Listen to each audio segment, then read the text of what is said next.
अरिहंताणम, नमो सिद्धाणम, नमो आयर्याणम, नमो वज्रायणम, नमो लोय सव्व साहुणम, ऐसो पंच नमोकारो सव्व पावपणासनो मंगलाणम च सव्य सिंह पद्मम हवै मंगलम। नमो जिनाणम। प्रथम तीर्थंकर भगवान ऋषभदेव की जय। पिछली कक्षाओं में हमने उपासक दशांश सूत्र आगम के अंतर्गत भगवान महावीर स्वामी के जो 7 प्रमुख श्रावक थे उनकी कथाओं का श्रवण किया। आज हम 8वें अध्ययन में वर्णित महाशतक श्रावक की कथा का श्रवण करेंगे। प्राचीन काल में राजगृही नाम की एक सुप्रसिद्ध नगरी थी। वहां के राजा श्रेणिक राज्य किया करते थे। उनका एक दूसरा भी नाम था बिंबिसार। महाशतक गाथापति आनंद श्रावक की तरह सुखी और संपन्न व्यक्ति थे। उनको धन संपत्ति, वैभव, प्रभाव, मान सम्मान आदि में एक ऊंचा स्थान प्राप्त था। उनके पास 8 करोड़ कांस्य पात्र परिमित स्वर्ण मुद्राएं सुरक्षित निधान में थी। उतनी ही स्वर्ण मुद्राएं व्यापार में लगी हुई थी और उतनी ही स्वर्ण मुद्राएं घर में साज सामान और उपकरण में लगी हुई थी। पिछले 7 अध्ययनों में श्रमणोपासकों की संपत्ति का परिमाण मुद्राओं की संख्या के रूप में बताया गया है। महाशतक श्रावक की संपत्ति का विस्तार स्वर्ण मुद्राओं से भरे हुए कांस्य पात्रों की गणना के रूप में वर्णित हुआ है। कांस्य पात्र का अर्थ होता है कांसी का पात्र। इस पात्र में भरकर धन का मान किया जाता था। उनके पास इतनी संपत्ति थी कि उसकी गिनती संख्या में नहीं की जा सकती थी। अतः वे विपुल विशाल संपत्ति के स्वामी थे।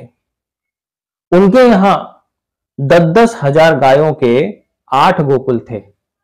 इस तरह उनके पास 80,000 गायों का पशुधन था। महाशतक गाथापति की कुल 13 पत्नियां थीं, जिनमें से रेवती उनकी प्रमुख पत्नी थी। रेवती को पीहर से 8 करोड़ स्वर्ण मुद्राएं प्रीति दान के रूप में प्राप्त हुई थी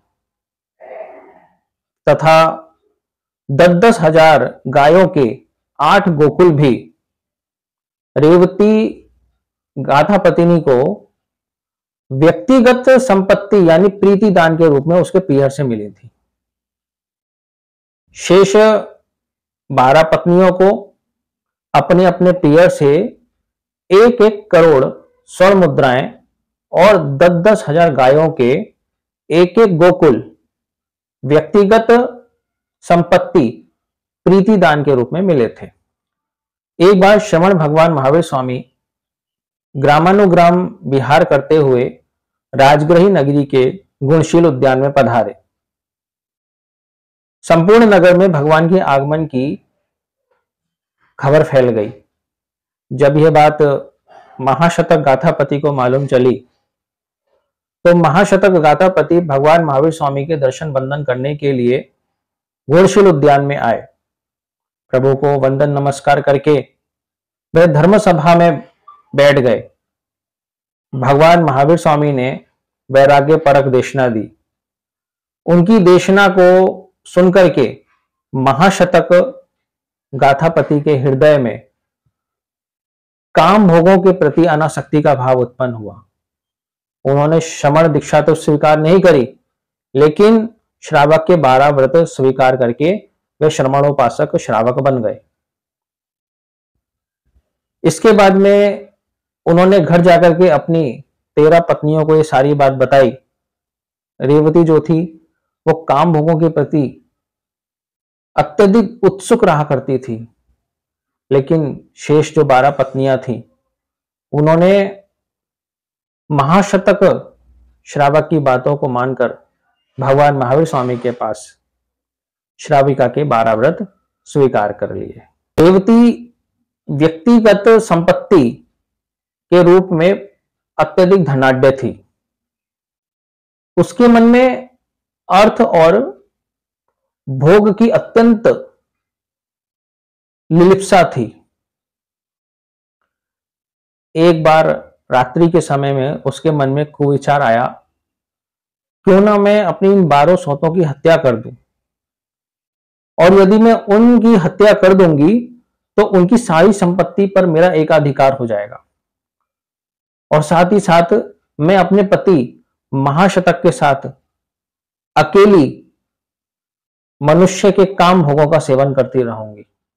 तो मौका देखकर उसने अपनी इस दुर्लालसा को पूरा किया।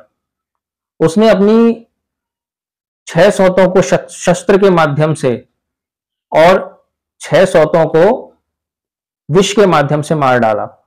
वह मांस और मदिरा में इतनी लोलुप रहती थी, इतनी आसक्त रहती थी कि एक दिन भी मांस मदिरा के बिना वह रह नहीं सकती थी।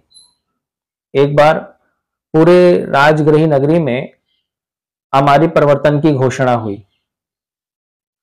प्राणी वध निषिद्ध कर दिया गया। अब यह तो रेवती गाथा पत्नी के ऊपर बड़ा ही संकट आ पड़ा। अब वो सोचने लगी कि मैं तो एक दिन भी मांस के बिना नहीं रह सकती, और चारों तरफ हमारी परिवर्तन की राजा के द्वारा घोषणा कर दी गई है, प्राणी वध रोक दिया गया है, मांस की दुकानें बंद हो गई हैं। अब मैं क्या करूं? अपनी इच्छाओं को मैं कैसे पूरी करूं? कैसे मैं मांस भक्षण करूं? तो उसने एक उपाय सोचा। पीहर से आए हुए उसने अपने नौकरों से कहा कि मेरा एक तुम्हें काम करना है। पूरे नगर में हमारी परिवर्तन की घोषणा हो गई है, परंतु तुम लोगों को गुप्त तरीके से मेरे गोकुल से 2-2 बछड़ों को चुरा करके, उनकी हत्या करके, उनके मांस को यहां पर लेकर के आना है। तो नौकरों ने उसकी इच्छा को पूरा किया और गुप्त तरीके से प्रतिदिन 2-2 बछड़ों की हत्या करके उसका मांस रेवती गाथा पत्नी को ला करके देने लगे। और इधर व्रतों की आराधना उपासना में महाशतक श्रमणोपासक बढ़ते ही जा रहे थे।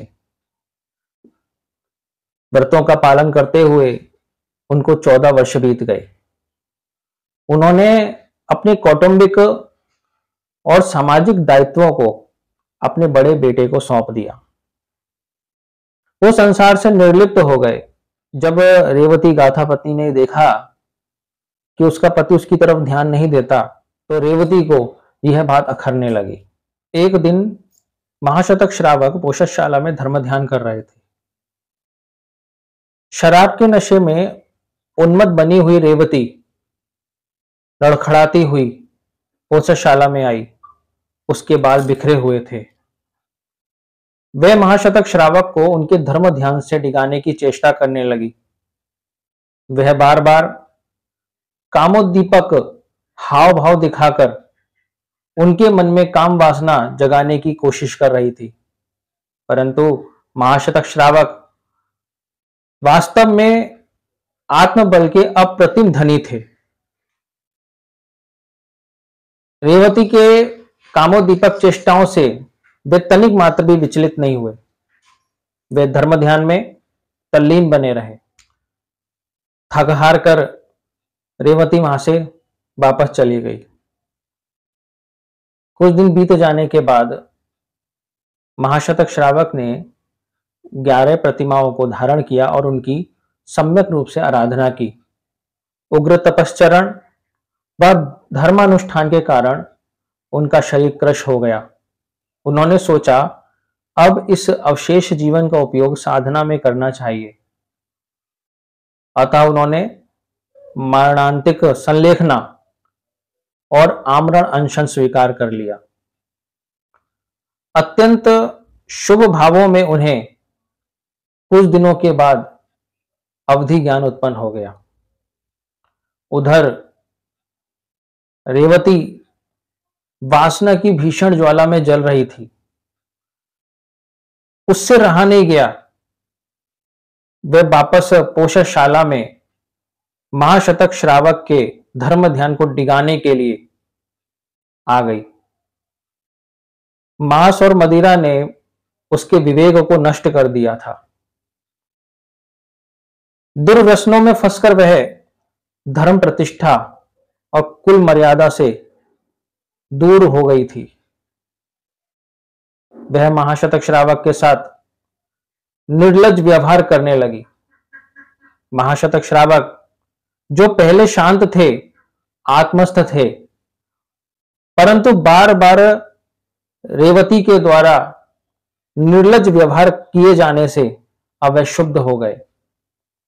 उन्होंने अपने अवधि ज्ञान से रेवती के भविष्य को देखा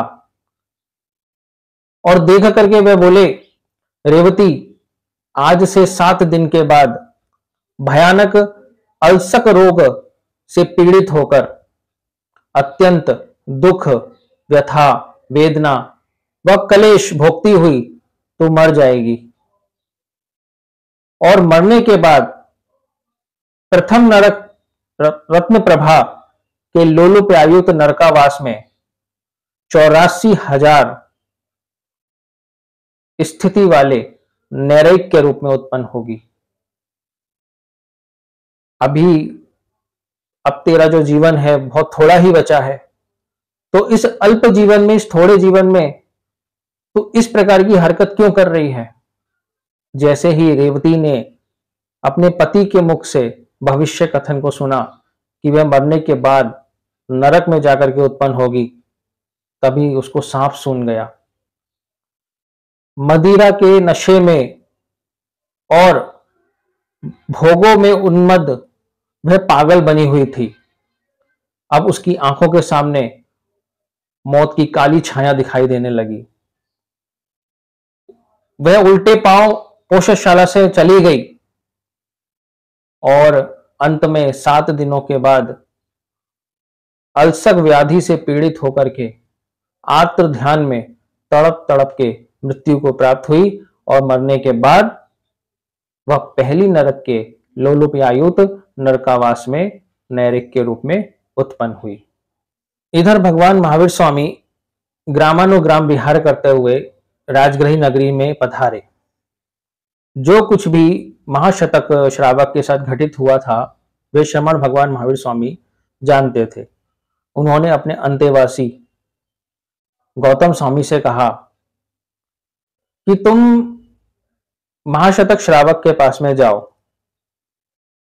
महाशतक श्रावक ने भूल की है, उनसे जाकर के कहो अंतिम संलेखना और अनशन स्वीकार किए हुए उपासक के लिए सत्य, यथार्थ और तथ्य भी यदि अनिष्ट, आकांत, अप्रिय, अमनोज्ञ हो तो भी कहना कल्पनीय नहीं है। तुमने जो भूल की है उसकी आलोचना करो, प्रतिक्रमण करो, पश्चाताप करो, प्रायश्चित करो और अपनी आत्मा को शुद्ध करो। तो भगवान महावीर स्वामी का संदेश लेकर के गौतम स्वामी महाशतक श्रावक के पास आए। भगवान महावीर स्वामी के द्वारा जो कहे हुए कथन थे उनको महाशतक श्रावक को बताया। महाशतक श्रावक ने भगवान महावीर स्वामी की आज्ञा शिरोधार्य की। उन्होंने अपनी भूल का पश्चाताप किया, प्रायश्चित किया, प्रतिक्रमण किया और आत्मा को शुद्ध किया। तत्पश्चात समाधि मरण प्राप्त करके महाशतक श्रावक सौधर्म देवलोक के अरुणावतंसक नामक विमान में देव रूप में उत्पन्न हुए। वहां से देवायुष्य पूर्ण करके महाविद्य क्षेत्र में मनुष्य के रूप में जन्म लेंगे और संयम की साधना करके सिद्धि को प्राप्त करेंगे। इस तरह से हमने आज महाशतक श्रावक की कथा का श्रवण किया। इस कथा से हमको यही शिक्षा मिलती है कि यदि हम धर्म ध्यान में बैठे हुए हों, धर्मोपासना कर रहे हों, तो हमें अपने मुख से किसी भी प्रकार के दुष्कर वचनों को नहीं बोलना चाहिए। अगर हम मुख से दुष्कर वचनों को भी बोलेंगे तो हमारा जो व्रत है वो खंडित हो जाएगा, हमारी धर्म आराधना में विघ्न उत्पन्न हो जाएगा। इसीलिए हमें अपने वचन पर संयम रखना चाहिए। जिन आगम के विरुद्ध मैंने कुछ भी शब्द कहा उसके लिए मिच्छामि दुक्कडम। जय जिनेंद्र। और नीचे जो वो सब्सक्राइब का बटन है ना, उसको हिट करो, जल्दी से करो सब्सक्राइब।